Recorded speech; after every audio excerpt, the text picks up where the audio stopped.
नमस्कार, मैं हूं नीलू और देश में कोरोना केसेस काफी बढ़े हैं। ऐसे में मास्क सबसे बड़ा हथियार है। हम आपसे बार बार अपील करते हैं कि आप मास्क पहनिए। इसको लेकर न्यूज 18 ने भी एक मुहिम शुरू की है, मास्क पहनो इंडिया। आप खुद से भी प्रण लीजिए कि जब तक ये महामारी है तब तक आप मास्क नहीं उतारेंगे। चलिए बढ़ते हैं खबर की ओर। बुलेटिन में बात कावड़ मेले से जुड़ी हुई, तो कावड़ मेला को लेकर पुलिस ने इंटर स्टेट मीटिंग हुई है, जिसमें उत्तर प्रदेश, हरियाणा, हिमाचल प्रदेश के पुलिस अधिकारियों के साथ डीआईजी वी मुरुगेशन ने चर्चा की है। इसमें हरिद्वार के बॉर्डर सील करने का फैसला लिया गया है। साथ ही अतिरिक्त पुलिस बल की तैनाती बॉर्डर पर की जाएगी। बताया जा रहा है कि गंगा जल के लिए कांवड़ियों के हरिद्वार आने पर रोक रहेगी। साथ ही कांवड़ संघों के जरिए श्रद्धालुओं को गंगा जल उपलब्ध कराया जाएगा। बातचीत करने के लिए पुलकित इस वक्त हमारे साथ फोन लाइन पर जुड़ गए हैं। पुलकित, कावड़ यात्रा पर तो रोक लगाई है, लेकिन कहा यह जा रहा है कि अगर किसी को गंगा जल चाहिए तो बाकायदा उसके लिए इंतजाम किए जाएंगे। किस तरह से ये इंतजाम होंगे और कहां कहां उपलब्ध होंगे, किस किस तरह की जानकारी इसको लेकर? जी देखिए, इस बार राज्य सरकार की ओर से कोरोना की तीसरी लहर को देखते हुए जो कांवड़ यात्रा रद्द की गई है, उसके लिए पुलिस और प्रशासन की ओर से लगातार ये कवायद की जा रही है कि किस तरह से जो आने वाले श्रद्धालु हैं, जो शिव भक्त हैं, उनको यहाँ पर नियंत्रित किया जाए, हरिद्वार में आने से उनको रोका जाए। और उसमें सबसे बड़ी बात यह है कि जिस तरह से केंद्र सरकार का भी आग्रह रहा है राज्य सरकारों से कि जो श्रद्धालु हैं उनके स्थान पर ही उनको गंगा जल उपलब्ध कराया जाए, क्योंकि जो श्रद्धालु हैं वो सिर्फ गंगा जल भरने के लिए सैकड़ों किलोमीटर की दूर की यात्रा करके हरिद्वार पहुंचते हैं और उसके बाद गंगा जल भरकर अपने अपने गंतव्य को रवाना होते हैं। तो इसके लिए जो मैकेनिज्म बनाया गया है वो ये बनाया गया है कि जो उत्तर प्रदेश, हरियाणा, दिल्ली या दूसरे जो पड़ोसी राज्य हैं, वहां से जो श्रद्धालु आते हैं, कांवड़ संघ बनाकर वो लोग आते हैं, तो वो सब कांवड़ संघ अपने अपने क्षेत्रीय थानों के माध्यम से, चौकियों के माध्यम से सूचना भिजवाएं और ये हरिद्वार प्रशासन को वो बताए कि एक हमारा इस तरह से जो वाहन है, इस वाहन में एक टैंकर के माध्यम से इतने लोग आएंगे और यहाँ पर उनको गंगा जल उपलब्ध कराया जाए। उसके बाद हरिद्वार प्रशासन उससे कोऑर्डिनेट करने के बाद वहाँ पर उनको गंगा जल भरकर गंगा जल रवाना किया जाएगा। इससे क्या होगा कि व्यवस्था भी बनी रहेगी, गंगा जल भी लोगों को तो इससे कोरोना के नियमों का पालन भी होगा पुलकित, और साथ ही साथ जिस गंगा जल के लिए लोग हरिद्वार की तरफ रुख करते हैं वो उस गंगा जल की आपूर्ति भी बिल्कुल सही जगह पर हो जाएगी और इसकी जानकारी दे दी जाएगी जो कांवड़िया होंगे उनको। बहुत बहुत शुक्रिया आपका हमारे साथ जुड़ने के लिए। और हरिद्वार की ही बात, यहां पर लक्सर रोड स्थित पतंजलि फूड पार्क की एक महिला कर्मचारी की बस की चपेट में आने से मौत हो गई। हादसा उस वक्त हुआ जब कर्मचारी को ले जाने वाली बस कंपनी के गेट पर पहुंची तो ड्राइवर की लापरवाही से वहां खड़ी महिला बस की चपेट में आ गई। बस के नीचे कुचलकर महिला की मौत हो गई है। ये पूरा मामला सीसीटीवी कैमरे में कैद हो गया। मामला पथरी थाना क्षेत्र का है। तस्वीरों में आप देख सकते हैं, शायद ड्राइवर को दिखा नहीं या बैक करते हुए ये महिला इस बस की चपेट में आई और फिर बुरी तरह से जख्मी हो गई। इसके बाद इस महिला की मौत हो गई।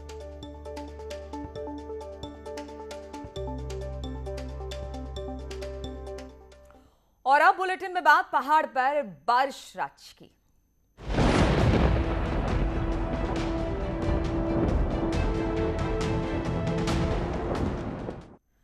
तो पहाड़ों पर लगातार बारिश हो रही है। वहीं बारिश के बाद भूस्खलन के कारण जो है वो ग्रामीण सड़कों के साथ ही एनएच भी बाधित हो रहे हैं। केदारनाथ को जाने वाला रुद्रप्रयाग गौरीकुंड एनएच भी अगस्त्य मुनि चंद्रापुरी के पास भूस्खलन के कारण बंद हो चुका है, जिसे अब खोल दिया गया है। वहीं भूस्खलन का वीडियो आप स्वयं भी देख सकते हैं कि किस तरह से पहाड़ियां टूटकर एनएच पर गिर रही हैं। वहीं ऋषिकेश बद्रीनाथ एनएच भी नरकोटा, सिरोहबगड़ और अंधेरगढ़ी सौड़ी के पास बंद है। सड़कों को खोलने का प्रयास लगातार किया जा रहा है।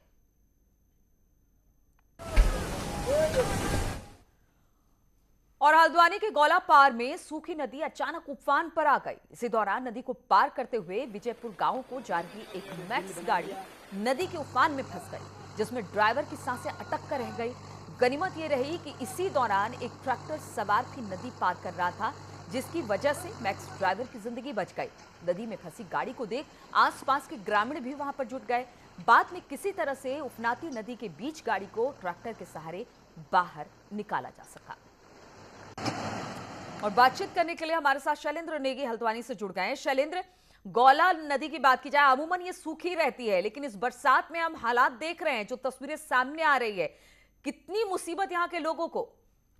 देखिए, ये जो नदी है ये गौला की सहयोगी नदी है, सूखी नदी है और इसका नाम ही सूखी नदी है। और ये आम दिनों में बिल्कुल सूखी रहती है, इसमें बिल्कुल पानी नहीं रहता। लेकिन जैसे ही पहाड़ों में बरसात होती है, जो नैनीताल के ऊपरी इलाके हैं, तो यहाँ लगातार इस नदी का जो वाटर फ्लो है एकदम से बढ़ जाता है और पता भी नहीं लगता लोगों को कि कब नदी का जलस्तर बढ़ गया।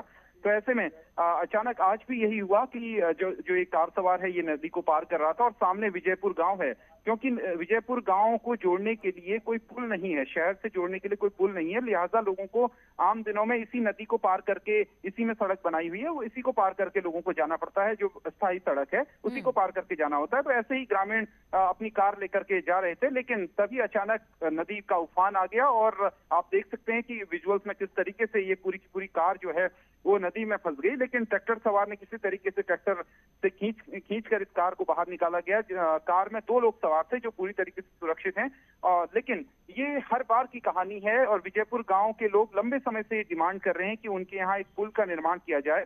लेकिन वन विभाग की कुछ कमियां हैं। वन विभाग, क्योंकि ये पूरी की पूरी जो लैंड है ये वन विभाग की लैंड है, तो इसलिए इसमें जो इन्वायरमेंट क्लियरेंस है, जो फॉरेस्ट के क्लियरेंस हैं, वो नहीं मिल पा रहे हैं और लंबे समय से डिमांड रही है कि यहाँ पे बिल्कुल। और इससे शैलेंद्र समझा भी जा सकता है कि कितनी दिक्कत इस गांव के लोगों को होती होगी जब बरसात में इस तरह से नदी उफान पर रहती है, क्योंकि जो तस्वीरें हैं वो डराने वाली है और लोगों की परेशानी को बयां करने वाली है। बहुत बहुत शुक्रिया आपका हमारे साथ जुड़ने के लिए।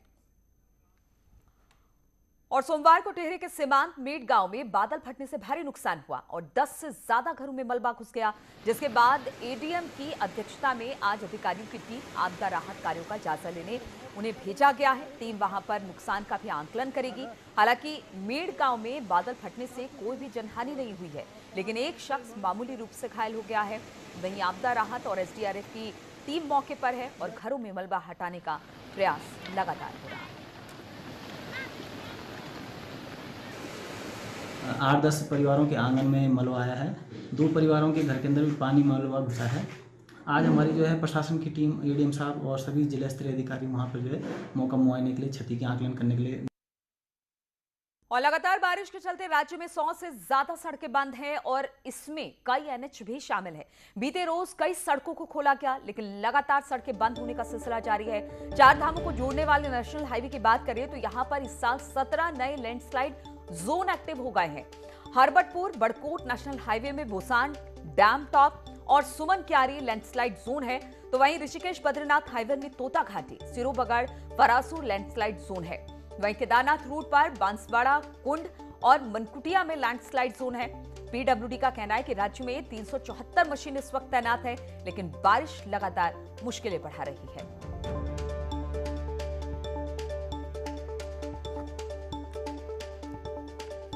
तो राज्य में सड़कें लगातार बंद हैं और अब इस बार देखा जाए तो लैंडस्लाइड जोन की जो संख्या है वो बढ़ गई है। इससे बहुत ज्यादा दिक्कत हो रही है। जो छोटी मोटी सड़कों के साथ साथ एनएच भी बंद है। राज्य में 5 नेशनल हाईवे इस वक्त बंद है। हालांकि एनडीआरएफ, एसडीआरएफ अपना काम कर रही है, लेकिन भारी बारिश और मलबा आने की वजह से उन्हें भी काफी ज्यादा परेशानी हो रही है। बोसान, डैमटॉप, सुमन, तोता घाटी, सिरोबगढ़, बांसवाड़ा, ये तमाम ऐसे जोन हैं जहां से लगातार पहाड़ दरकते हैं, पत्थर और बोल्डर नीचे गिरते हैं, जिससे जान का खतरा भी रहता है और सड़कें भी बरसात के दिनों में बंद हो जाया करती है। और पहाड़ों में लगातार बारिश के कारण कई नदियां उफान पर है। वहीं ऋषिकेश के कई इलाकों में किसानों के खेत भू कटाव के कारण नदियों की भीड़ चढ़ आए हैं। ऋषिकेश डोईवाला के सोंग और सुसवा नदी के किनारे रहने वाले किसानों की कई हेक्टेयर जमीन नदी के बहाव के साथ बह गई। बारिश के कारण नदियों का जलस्तर लगातार बढ़ रहा है, जिसकी वजह से अब आपदा प्रबंधन की टीमों में गश्त बढ़ा दी है। साथ ही लोगों को नदी में दूर रहने की अपील भी की गई है। वहीं नदी के तटों पर रहने वाले लोगों को सुरक्षित स्थानों पर जाने के लिए कह दिया गया है।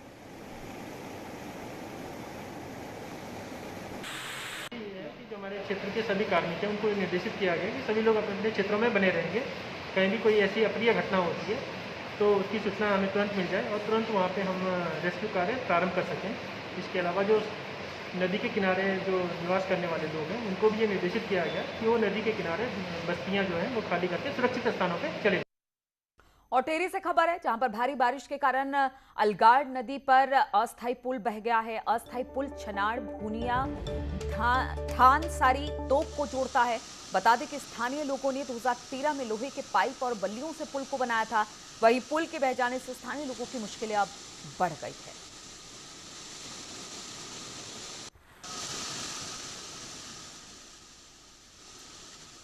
और चंपावत जिले के पहाड़ी और मैदानी इलाकों में लगातार बारिश हो रही है। लगातार हो रही बारिश से अब आम जनजीवन प्रभावित होने लगा है। पहाड़ में हो रही बारिश से टनकपुर, बनबसा और शादा नदी का जलस्तर भी बढ़ गया है। वहीं धौंसवाला के पास मलबा आने से हाईवे के साथ साथ जिले में 12 ग्रामीण सड़कें भी अब बंद हो चुकी हैं। चंपावत जिले में लगातार तीसरे दिन भी बारिश का सिलसिला जारी है। बात करें अगर मैदानी क्षेत्र और टनकपुर और बनबसा की, तो यहाँ शारदा नदी का जल स्तर बढ़ा है, जबकि पहाड़ी इलाकों में 12 ग्रामीण सड़कों का मुख्यालय से संपर्क कट गया है। सुबह 8 बजे से स्वाला और धौन के पास एनएच की सड़क भी बंद होने की वजह से आवाजाही 2 जिलों की तरफ बंद हो चुकी है। कमलेश भट्ट, न्यूज 18, चंपावत। और कोटद्वार समेत आसपास के पहाड़ी इलाकों में 2 दिन से लगातार बारिश हो रही है। बारिश के चलते झंडी चौड़ इलाके में बाढ़ जैसे हालात पैदा हो गए हैं। भारी बारिश के बाद तेली स्रोत गदेरे में आए उफान से इलाके में कई हेक्टेयर भूमि गदेरे में समा चुके हैं, तो वहीं गदेरे का पानी लोगों के घरों में घुस गया है। लगातार हो रही बारिश से खेती की भूमि कटाव चलती जा रही है, जिसे लेकर किसान खासे परेशान हैं। ग्रामीणों ने प्रशासन से इस बारे में मदद की गुहार लगाई है। बहुत ज़्यादा खतरा लग रहा है। कल रात से जितनी भी बारिश पड़ रही है और यहाँ पे तमाम ग्रामीण है, बिल्कुल डर का माहौल बना हुआ है। और नदी ये जो तेली स्रोत है, इसका जलस्तर प्रति घंटे में बढ़ता ही जा रहा है। यहाँ पर जो लोग हैं, कल भी मैं सुबह यहाँ पर धरातल पर पहुँचा था और आपको भी अभी लोगों के सामने आप जब जाएंगे धरातल पर तो खुद महसूस करेंगे कि आज वो जिंदगी और मौत के बीच जूझ रहे हैं। पूरी रात सोए नहीं है, कल रात भी नहीं सोए। और लगातार हो रही बारिश से टिहरी डैम की झील के जलस्तर में भी बढ़ोतरी हो रही है। इससे टिहरी झील से सटे तिवाड़ गांव के लोगों को जान का खतरा बढ़ गया है। झील के पानी के उतार चढ़ाव से जहां पर भूस्खलन और भू धसाव को हो रहा है, वहीं पर मकानों में दरारें आने से अब सांप, बिच्छू जैसे जहरीली जीव मकानों की दरारों में छिपने लगे हैं। इससे कभी भी कोई भी हादसा हो सकता है। वहीं जिला आपदा प्रबंधन विभाग का कहना है कि लगातार टिहरी झील के जलस्तर की मॉनिटरिंग की जा रही है और हालात बिगड़ने पर ग्रामीणों को सुरक्षित स्थानों पर शिफ्ट किया जाएगा। बढ़ता है उस समय जो भी रॉक स्लाइडिंग होती है, वहाँ पर आसपास गांव के जो मकान हैं, वो रॉक स्लाइडिंग की वजह से उनके मकानों में दरारें पड़ जाती हैं। और जो झील के ऊपर और झील के जो बिलों में सांप, बिच्छू इत्यादि जो छोटे छोटे कीट पतंगे होते हैं, वो जब झील में पानी बढ़ता है तो उनके बिलों के अंदर भी पानी बढ़ता है और वो सब मकानों तक पहुंच जाते हैं। नदियों के जलस्तर पर और टिहरी बांध की झील के जलस्तर पर सतर्क दृष्टि बनाए रखते हैं। यदि किसी नदी के जलस्तर में जो है वृद्धि होती है और चेतावनी का लेवल पार कर जाता है, तो हम जो है निकटवर्ती समीपवर्ती लोगों को जो है एहतियातन के रूप में अलर्ट करते हैं। चंपावत के टनकपुर में किरोड़ा नाला उफान पर है। बाढ़ जैसे जैसे हालात आगे बढ़ रहे हैं, लोगों को इससे लापरवाही भारी तस्वीर सामने आ रही है। वायरल वीडियो में एक जीप ड्राइवर उफनते नाले के बीच में अपनी गाड़ी लेकर जा रहा है। इसका वीडियो भी बनाया गया। आपको बता दें कि बारिश के दौरान ये किरोड़ा नाला कई हादसों का कारण अब तक बन चुका है।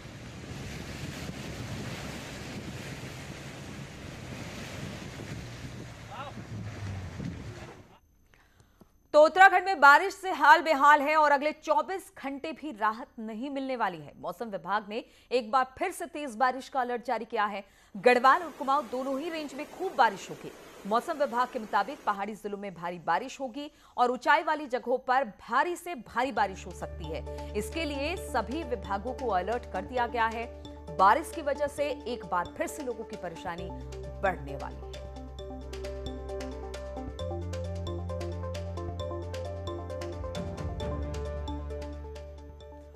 और पुष्कर धामी का केदारनाथ दौरा रद्द हो गया है। खराब मौसम के कारण सीएम का दौरा रद्द करना पड़ा। हम आपको बता दें कि सीएम धामी केदारनाथ में पुनर्निर्माण कार्यों का निरीक्षण करने वाले थे, साथ ही कई और कार्यक्रमों में हिस्सा लेने वाले थे, लेकिन प्रदेश के कई जिलों में बारिश हो रही है, जिसके बाद उनका कार्यक्रम रद्द करना पड़ा है।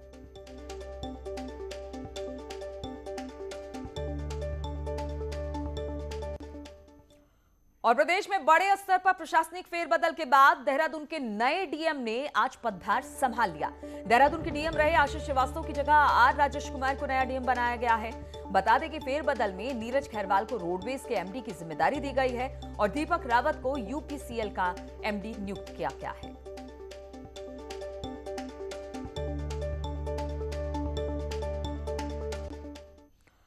और उत्तराखंड रोडवेज कर्मचारियों की सैलरी के मामले में हाईकोर्ट ने राज्य सरकार को आदेश दिया है कि कैबिनेट के निर्णय को लेकर मुख्य सचिव हाईकोर्ट में जानकारी दे। कोर्ट ने कहा कि सैलरी कर्मचारियों का संवैधानिक अधिकार है, बिना सैलरी के बेगारी या मजदूरी नहीं कराई जा सकती। साथ ही कोर्ट ने केंद्र सरकार को कहा कि उत्तर प्रदेश और उत्तराखंड की परिसंपत्ति मामले में दोनों राज्यों के 3 महीने के अंदर बैठक की जाए और उस पर निर्णय लिया जाए।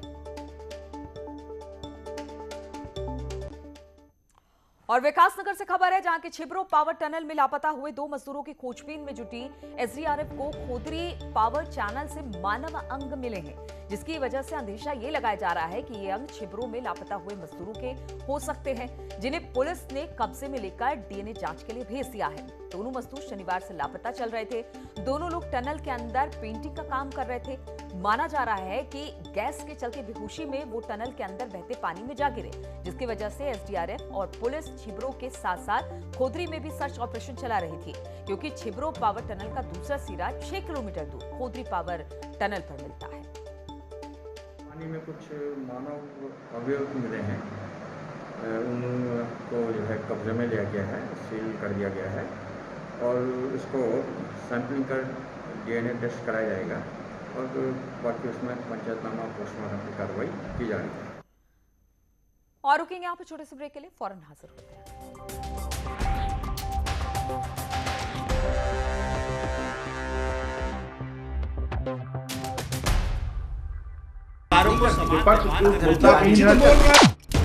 मुद्दा भटका दिया जाए तो शोर बन जाता है। ये बीजेपी की फर्जी वैक्सीन नहीं है ना, ये मान लिया आपने। मुद्दा सलीके से उठाया जाए तो सवाल बन जाता है। पहले टीके को लेकर के डाउट पैदा किया, कहा कि पीएम लगवाओ, अब वो लगवा रहे हैं तो फिर उस पर सवाल उठा रहे हो, ये कैसी राजनीति कर रहे हो? सबसे बड़े सवाल, सबसे बड़ी बहस, महाबहस देखिए सिर्फ न्यूज़ 18 उत्तर प्रदेश उत्तराखंड पर। घरों से शहरों तक की हर पल की हर खबर न्यूज़ 18 के रिपोर्टर पहुंचाते हैं आप तक, ताकि कोरोना के साथ उसके वैक्सीनेशन की भी मिले आपको फास्ट अपडेट। देखिए यूपी एक्सप्रेस 100 सिर्फ न्यूज़ 18 उत्तर प्रदेश उत्तराखंड पर।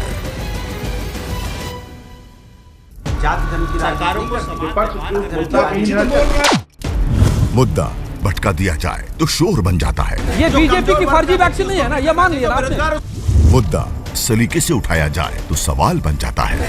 पहले टीके को लेकर के डाउट पैदा किया, कहा कि पीएम लगवाओ, अब वो लगवा रहे हैं तो फिर उस पर सवाल उठा रहे हो, ये कैसी राजनीति कर रहे हो? सबसे बड़े सवाल, सबसे बड़ी बहस, महाबहस देखिए सिर्फ न्यूज़ 18 उत्तर प्रदेश उत्तराखंड पर। घरों से शहरों तक की हर पल की हर खबर न्यूज़ 18 के रिपोर्टर पहुंचाते हैं आप तक, ताकि कोरोना के साथ उसके वैक्सीनेशन की भी मिले आपको फास्ट अपडेट। देखिए यूपी एक्सप्रेस 100 सिर्फ न्यूज़ 18 उत्तर प्रदेश उत्तराखंड पर।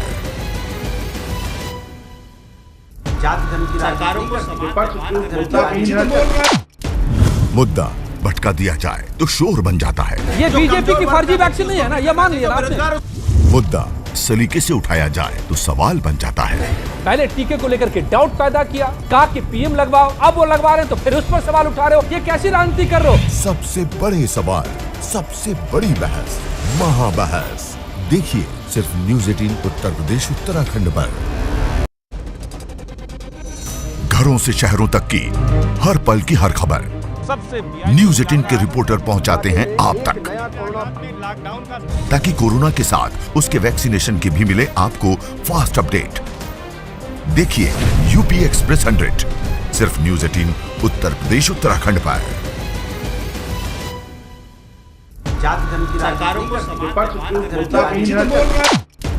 मुद्दा भटका दिया जाए तो शोर बन जाता है। ये बीजेपी की फर्जी वैक्सीन नहीं है ना, ये मान लिया आपने। मुद्दा सलीके से उठाया जाए तो सवाल बन जाता है। पहले टीके को लेकर के डाउट पैदा किया, कहा कि पीएम लगवाओ, अब वो लगवा रहे हैं तो फिर उस पर सवाल उठा रहे हो, ये कैसी राजनीति कर रहे हो? सबसे बड़े सवाल, सबसे बड़ी बहस, महाबहस देखिए सिर्फ न्यूज़ 18 उत्तर प्रदेश उत्तराखंड पर। घरों से शहरों तक की हर पल की हर खबर न्यूज़ 18 के रिपोर्टर पहुंचाते हैं आप तक, ताकि कोरोना के साथ उसके वैक्सीनेशन की भी मिले आपको फास्ट अपडेट। देखिए यूपी एक्सप्रेस 100 सिर्फ न्यूज 18 उत्तर प्रदेश उत्तराखंड पर। जाति धर्म की सरकारों को मुद्दा भटका दिया जाए तो शोर बन जाता है। ये बीजेपी की फर्जी वैक्सीन नहीं है ना, ये मान लिया आपने। मुद्दा सलीके से उठाया जाए तो सवाल बन जाता है। पहले टीके को लेकर के डाउट पैदा किया, कहा कि पीएम लगवाओ, अब वो लगवा रहे हैं तो फिर उस पर सवाल उठा रहे हो, ये कैसी राजनीति कर रहे हो? सबसे बड़े सवाल, सबसे बड़ी बहस, महाबहस देखिए सिर्फ न्यूज 18 उत्तर प्रदेश उत्तराखंड पर। घरों से शहरों तक की हर पल की हर खबर न्यूज 18 के रिपोर्टर पहुंचाते हैं आप तक, ताकि कोरोना के साथ उसके वैक्सीनेशन की भी मिले आपको फास्ट अपडेट। देखिए यूपी एक्सप्रेस 100 सिर्फ न्यूज 18 उत्तर प्रदेश उत्तराखंड पर। जाति धर्म की सरकारों को मुद्दा भटका दिया जाए तो शोर बन जाता है। ये बीजेपी की फर्जी वैक्सीन नहीं है ना, ये मान लिया आपने। मुद्दा सलीके से उठाया जाए तो सवाल बन जाता है। पहले टीके को लेकर के डाउट पैदा किया, कहा कि पीएम लगवाओ, अब वो लगवा रहे हैं तो फिर उस पर सवाल उठा रहे हो, ये कैसी राजनीति कर रहे हो? सबसे बड़े सवाल, सबसे बड़ी बहस, महाबहस देखिए सिर्फ न्यूज 18 उत्तर प्रदेश उत्तराखंड पर। घरों से शहरों तक की हर पल की हर खबर न्यूज 18 के रिपोर्टर पहुंचाते हैं आप तक, ताकि कोरोना के साथ उसके वैक्सीनेशन की भी मिले आपको फास्ट अपडेट। देखिए यूपी एक्सप्रेस 100 सिर्फ न्यूज 18 उत्तर प्रदेश उत्तराखंड पर।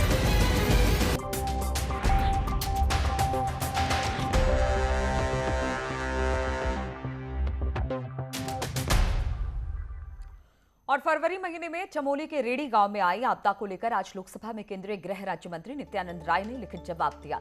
इसमें कहा गया कि आपदा में 204 लोग अभी भी लापता हैं, जबकि 80 शव को बरामद कर लिया गया है।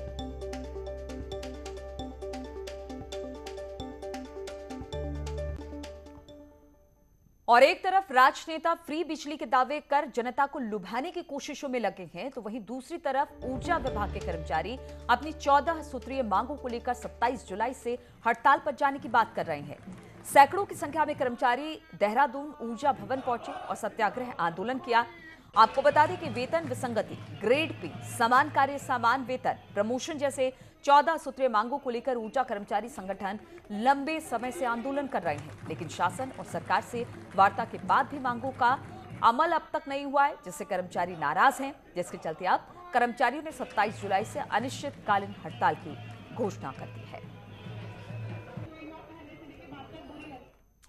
और 12 करोड़ की लागत से विकासनगर के कटा पत्थर सिंचाई नहर की मरम्मत होने से किसानों को फायदा मिलना अब शुरू हो गया है। अभी तक नहर के जगह जगह टूटे होने के कारण किसानों की खेती तक पानी नहीं पहुंच पाता था, जिससे किसानों को खासी दिक्कत झेलनी पड़ती थी। कटा पत्थर नहर के जरिए यमुना नदी का पानी पछुआ दून क्षेत्र में पहुंचता है, जिससे कई हेक्टेयर कृषि भूमि की सिंचाई होती है।